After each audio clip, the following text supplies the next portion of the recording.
আসসালামু আলাইকুম রহমতুল্লাহ। আজকে আমরা দেখব কিভাবে আমরা আমাদের নর্মাল একটা পিসিকে আমরা ডিজিটাল বোর্ড বা স্মার্ট বোর্ড হিসেবে কাজ করতে পারি।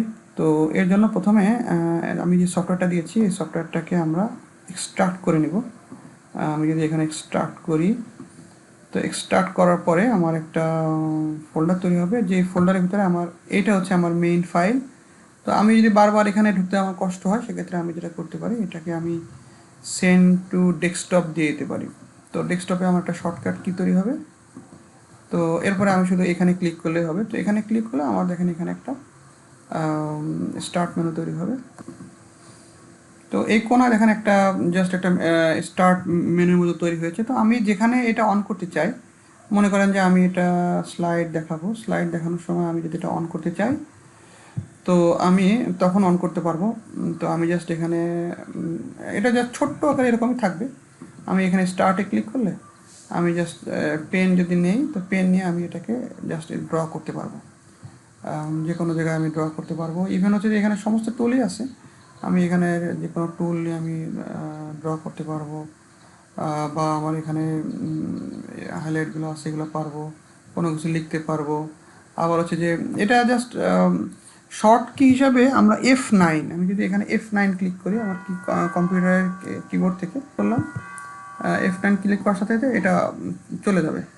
আর আমি এখান থেকে কালারগুলো চাইলে চেঞ্জ করতে পারবো। আর এটা হচ্ছে আমার যেহেতু পেনের এই যে এখানে যে মোটা আছে, আমি কলমটাকে মোটা চিকন করতে পারবো। আমি আরও মোটা করতে পারবো, আমি ইভেন আরও মোটা করতে পারবো। হ্যাঁ, আর হচ্ছে যে আমি নর্মালি আমাদের চিকনে হয়ে যাবে। আর হচ্ছে যে এখানে আমি আরও অনেকগুলো কাজই পারবো। আবার যদি আমার কোথাও এরকম টিক মার্ক দেওয়ার প্রয়োজন হয়, আমি এখানে টিক মার্ক দিয়ে দেবো। এটা দিয়ে টিক মার্ক, সুন্দর একটা জিনিস। এবার হচ্ছে ক্রস, আমি চাইলে এখান থেকে ক্রস মার্ক দিয়ে দিতে পারবো যে এটা কাটা। তো এ ধরনের আমাদের অনেক টুল আছে, প্রয়োজনীয় অনেক টুল আমরা এখান থেকে ইউজ করতে পারবো। এটাকে আমি জুম করতে পারবো, এটাকে আমি আবার ছোট করে দেখতে পারবো, জুম আনজুম। তারপরে এখানে কোনো একটা এরিয়াকে আমি সিলেক্ট করতে পারবো, কোনো একটা এরিয়াকে আমি সিলেক্ট করতে পারবো এভাবে।